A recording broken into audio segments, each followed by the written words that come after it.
Olá, estimado irmão e irmã na fé em Jesus Cristo. Nós iniciamos este momento devocional em nome de Deus Pai, Filho e Espírito Santo. Amém. Façamos oração. Ó gracioso Deus, te louvamos por esse novo dia, mais um presente que o Senhor nos dá. Dá-nos sabedoria para que possamos viver este dia segundo a Tua santa palavra, para a Tua honra e para a Tua glória. Ó Deus, envia Teu Espírito Santo para estar conosco agora quando vamos meditar na Tua santa palavra. Aumenta-nos a fé, a esperança e o amor. Isso te pedimos e agradecemos em nome de Jesus Cristo, Teu Filho, nosso Senhor e Salvador. Amém. Que a graça, a paz e o amor daquele que veio, daquele que vem e daquele que virá em glória, Jesus Cristo, nosso Senhor e Salvador, permaneça hoje para sempre com todos vocês. Amém. Queremos meditar na carta do apóstolo Paulo aos Gálatas, capítulo 4, versículos 21 a 31, que diz assim: Vocês que querem estar debaixo da lei, me digam uma coisa: vocês não estão ouvindo o que a lei diz? Ela diz que Abraão teve 2 filhos, um de uma escrava, Agar, e outro de uma mulher livre, Sara. O filho da escrava foi gerado como todas as crianças são geradas, mas o filho da mulher livre foi gerado por causa da promessa de Deus. Isso serve como um símbolo. As 2 mulheres representam as 2 alianças. Uma aliança é do Monte Sinai e está representada por Agar. Os que são dessa aliança nascem escravos. Pois Agar representa o Monte Sinai na Arábia e Agar é o símbolo da Jerusalém atual, que é escrava com todo o seu povo. Mas a Jerusalém celestial é livre e ela é a nossa mãe, pois as Escrituras Sagradas dizem: Você, mulher que nunca teve filhos, fique alegre. Você que nunca sentiu dores de parto, grite de alegria, pois a mulher abandonada terá mais filhos do que a que mora com o marido. Meus irmãos, vocês são como Isaque, são filhos de Deus por causa da promessa divina. Naquela época, o filho que havia sido gerado, como todas as crianças são geradas, perseguiu o que havia sido gerado por causa do Espírito de Deus, e a mesma coisa está acontecendo agora. Mas o que é que as Escrituras Sagradas dizem? Elas dizem: manda embora a escrava e o filho dela, pois o filho da escrava não herdará a propriedade do pai, junto com o filho da mulher livre. Portanto, meus irmãos, nós não somos filhos de uma escrava, mas de uma mulher livre. Que Deus abençoe as palavras em nossos corações. Amém. Estimado irmão e irmã, Abraão recebeu a promessa de Deus que ele teria um filho. Desse filho nasceria uma grande nação, e dessa grande nação nasceria o Salvador Jesus Cristo. Abraão esperou, mas estava demorando muito o cumprimento da promessa, e ele estava ficando muito velho, e Sara também. Pior ainda, Sara era uma mulher estéril. Então Abraão, com medo de não ter descendência, acabou fazendo um filho com a escrava Agar. Logo depois, Deus cumpre a sua promessa e Sara dá luz ao seu filho.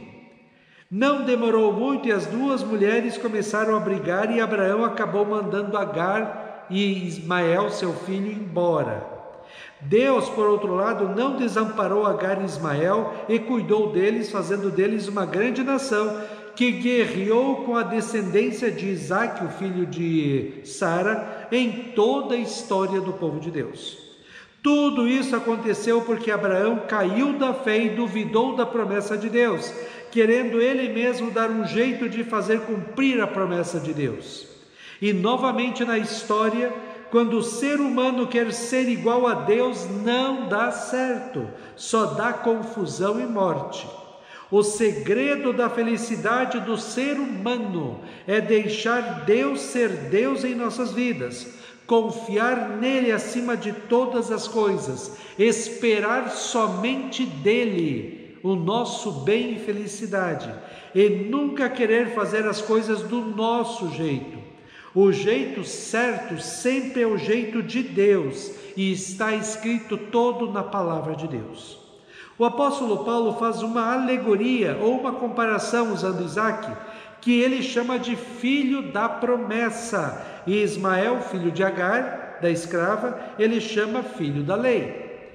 Paulo diz assim: vocês que querem estar debaixo da lei, me digam uma coisa, vocês não estão ouvindo o que a lei diz? Ela diz que Abraão teve 2 filhos, um de uma escrava Agar e outro da mulher livre Sara. O filho da escrava foi gerado como todas as crianças são geradas, mas o filho da mulher livre foi gerado por causa da promessa de Deus.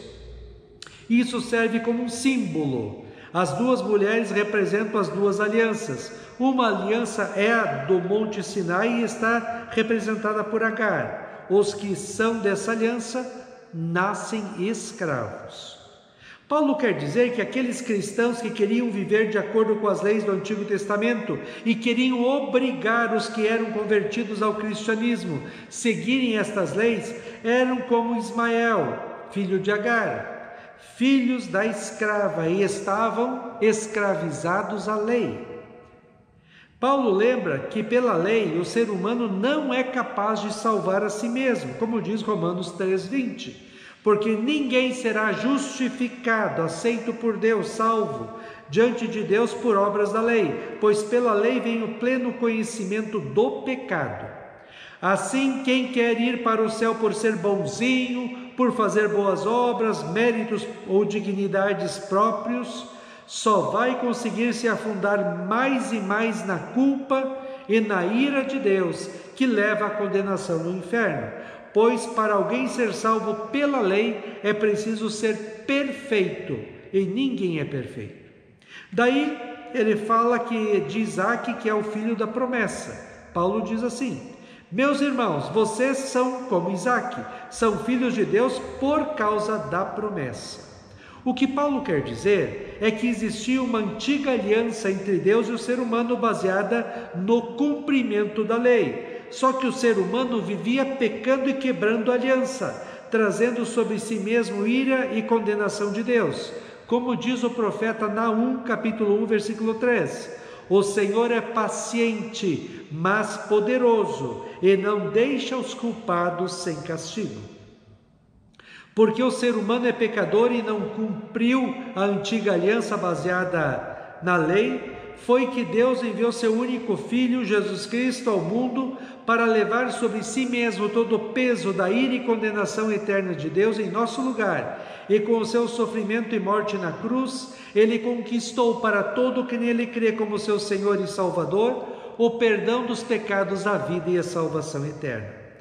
Paulo fala então que Jesus Cristo inaugurou uma nova aliança, que era a aliança da promessa feita a Abraão, e que se cumpre no filho de Sara, e que veio através da descendência de Isaac.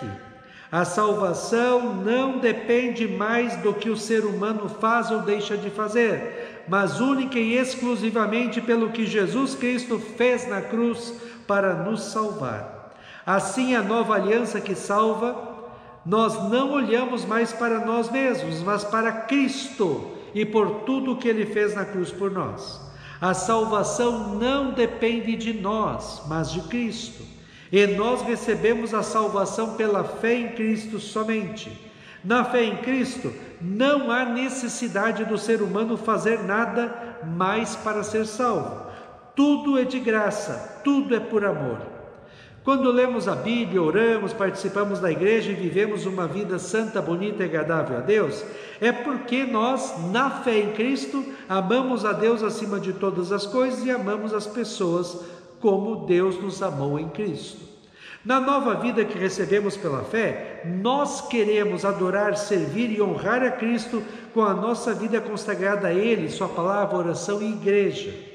Estimado irmão e irmã, Paulo está criticando os cristãos da Galácia porque eles estavam querendo voltar à prisão da lei em vez de quererem a liberdade do Evangelho. Paulo diz que tentar ir para o céu por fazer coisas boas, cumprir as leis e tentar ser bonzinho é como o filho de Agar, a escrava, que continuou preso à lei e à condenação eterna.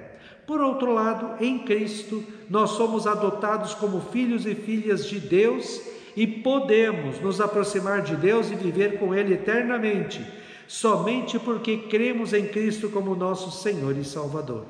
O que é melhor, estimado irmão e irmã? Trabalhar muito, arduamente, para conseguir alguma coisa e nunca conseguir o que quer e precisa, porque nunca é suficiente o trabalho, ou ganhar tudo de graça e por amor? Ainda hoje o diabo, o mundo e a nossa vontade corrompida pelo pecado tentam a todo custo tirar de nós a salvação pela fé em Cristo e colocar a nossa felicidade e esperança em coisas materiais e em preceitos humanos. Nunca vai dar certo. Não deixe que nada nem ninguém tire de você e de sua família Cristo, a palavra de Deus, a oração e a igreja. Não viva nos pecados que o mundo vive, mas viva somente pela fé em Cristo, segundo a palavra de Deus. Sejamos livres para adorar e servir a Cristo, dedicando a Ele o melhor de tudo que somos e temos. O Salmo 100 fala da vida do cristão salvo por Cristo assim: cantem hinos a Deus, o Senhor, todos os moradores da terra. Adorem o Senhor com alegria e venham cantando até a sua presença. Lembrem que o Senhor é Deus. Ele nos fez e nós somos dele. Somos o seu povo, o seu rebanho. Entrem pelos portões do templo com ações de graças. Entrem nos seus pátios com louvor. Louvem a Deus e sejam agradecidos a Ele, pois o Senhor é bom. O seu amor dura para sempre e a sua fidelidade não tem fim. Amém. Façamos oração. Ó Senhor nosso Deus, nós te louvamos, porque em Cristo nós temos o perdão dos pecados, a vida e a salvação eterna. Não deixe, ó Deus, que nenhum problema, dificuldade, aflição ou tentação tire de nós a fé em Cristo, a esperança da vida eterna, a alegria da salvação e o amor a Ti acima de todas as coisas e amor ao nosso próximo como a nós mesmos. Que nós possamos viver uma vida consagrada e comprometida contigo, com a Tua palavra, com a oração e com a igreja, não por obrigação, mas unicamente por amor. Ó Deus, esteja conosco neste dia, cuida de nós e dá-nos sabedoria. Isso te pedimos e agradecemos em nome de Jesus. Amém. Receba a bênção do Senhor. O Senhor te abençoe e te guarde. O Senhor faça resplandecer o seu rosto sobre ti e tenha misericórdia de ti. O Senhor sobre ti levante o seu rosto e te dê a paz. Amém.